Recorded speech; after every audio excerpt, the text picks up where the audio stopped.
sipai ule akima kania tun kan video chong communication skills tung chang hi kan soi le anga hey mizote mai po ni lo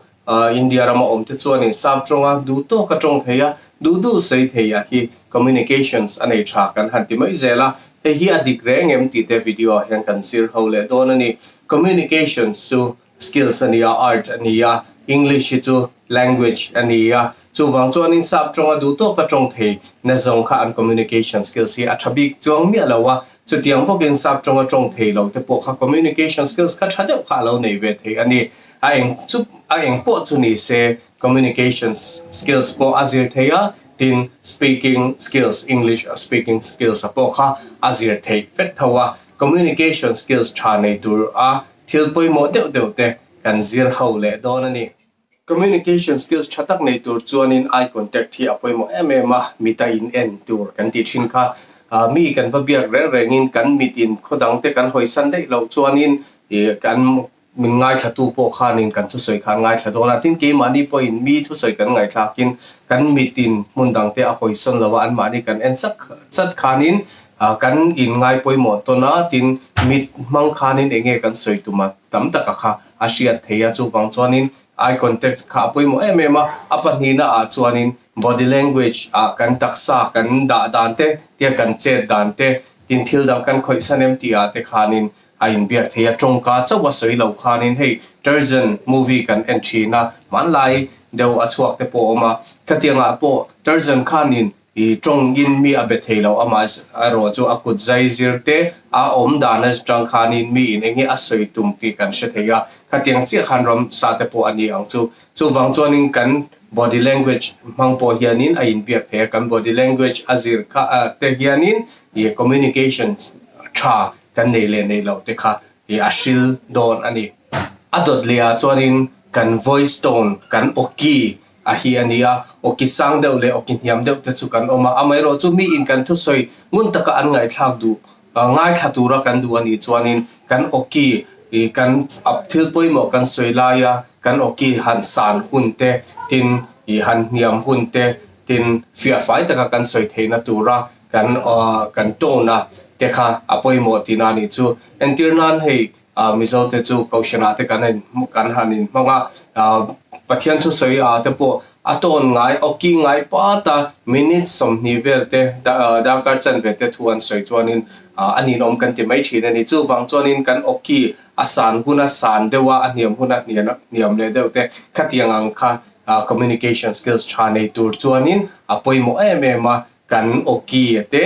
asan hunte atiam hunte kan shebok thin turani adot lia chuanin sapho chuanin being proactive and tia hey mizo chu abik takin kan chong hianin kan o hi aniama kan chong ban deu chata chu wang chuanin mi communication track an neya mi ma a thu kan soi phei chuanin kan active turania ke mani ata kan facial expression te tin ke mani kan chezia ate kan ophoya te active takin nge amizo chunge active thathau takin in te teng thathau taka kan soi thiam kha angaya ne dewa mo peilo mel dewa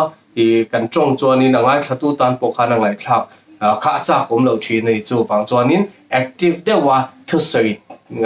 dana kha kan zir thin turania ka in practice thei ani ikha kan soi le du communication skills thatak nei tur chuanin mi thu soi ate kha kan ngai thak thia mangaya chu wang chon poimo le te pakhat chu listening skills nei that ania mi thu soi ngai chan thiam te an thu soi kha lo ngai thak pe te angaya chu enge an soi tak she tur chuanin kan ngai thak chian angaya bai chu ta chuanin kan concentration level in te tang kan ril ru kan pek theina na chen ang kha level ai nang lawa ma se ngun taka kan ngai thak thiama thil dang ngai tua pa mo thil dang beng le lama lo ngai thapa anga ngai thalawin keima ni mi thu soi kha thataka kan chan theina tur chuanin kan ngai thak ngun kha ngai chu bang chuanin listening skills kha apoi mo le em ani mi chen khat communication skills anei thle mai kan ti tam tak te an thu soi kan ngai thak non fo thin tam tak ki chuanin an mani chawanin ngai tu lo an thu an soi khanin mi an babia khanin alo ngai thatu tur ina alo ngai dan tura kha an ngai tu china chu wang chong kan bulami te kan thu soi ngai thatu tur te ta na pom nuam ang chi trong kam kha kan mang thiam turania tin an shiat thiam thei tur anga trong kam kan mana kha communications chona poimo eng trong po ni se sap trong po ni ro se vai trong po ni ro se mizo trong po kan soi ang khanin angai thatu beri na shiat thiam lo chon omzia om chuang lo chu bang chon sap trong po ni se sap trong chang kang ta khan man angai thatu nang shiat thiam de chon lo chon i communication na kha tha chuang lo wa chu wang chon angai thatu te kan bia ka te zira kan trong kam kan man thiam kha communication skills cha nei na pakhat le chu ani communication skills ani tha kan ti tam tak te ti chon thil hote anga lang si i an lo practice chin wang ani entirnan ka chanchin ka lo shila ka thil ka experience ka thil ton te ka lo shila khatianga khanin anni chuanin amak le mai awa thave aro pui hle mai tia ka tong zoa min response khanin min chan chin khanin ka thu soya kha min ngai poimo saka min ngai thla ni ti kha achianga chu wang chon asoi ve kuna khanin keima po khanin ka ngai thlak sak don ni chu communication mi pani in karamo ayat atamin kara communication tha nei tur chuanin mi in an thu soi zoa I kan lo response dana zir khanin apoimo ma chu wang chuanin communications thadeu nei tur chuanin hote anga langsi mi te thu soi zoa kan lo chan ve an thu soi mila kan expression te kan ne na kan lo chan ve khanin communication tha nei na pakhat chu hani engtiangin nge communications tha chu kan nei yang engting nge kan practice sang I han soi le donila apoi model ukati chu mishing te hian in role model hi nei la he poi mo ma kan role model nei chu kan ngai sang an mani ang vani ve de kha kan sam thina ni chu wang chuanin communications tha nei tur chuan entina TV reporter te news reader te tin public speaker thatak tak te kan ne mi zonga te po kan nei ani khang ho te kha role model a nei la mi pui ma an dina an tong da nang te kha lo zirila lo chin che la I trong kam an manang te khatiang ang khanin role model thatak kan nei chong ke mani po khan ka communication sa khan kan shiat lo le kan in rin lo lama khani min lo pui do na khatiang ang kha kan lo nei ve thei ani ti kha communication cha nei tura ye poimo pakhat ania adot lia chuanin practice ania ke mani po hianin mi om lo lain mani room ate kan practice thaya da thlang ma ate tin thil stage ate mo midang ma thu kan soi don chuanin lo ti china lo soi chin ve te kan din dan tur te kan nui dan tur te ke mani tong kam man azira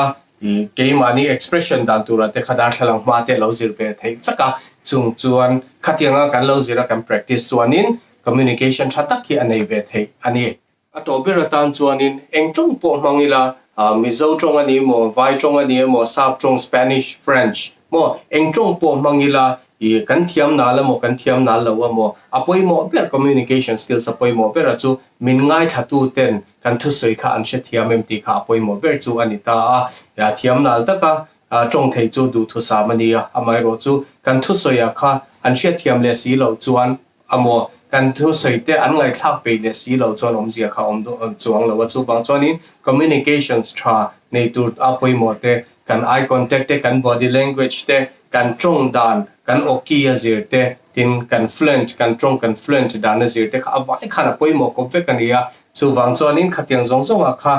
bel khom kha communications tha nei theya apoi mo bera chu kan thu soi na kan va soi te ngai thatura kan du te shetura kan du te ina shia thiam thei tura kan soi thei akha apoi mo ani kha kan soi tak te atang khanin mani rem chandan angin apoi mo kan soi te kha low practice ula low zone ve ula communications skills chade unei turin du sakna ka lan chewa ka video te min lo clear sakchina wangin lom thu ka soye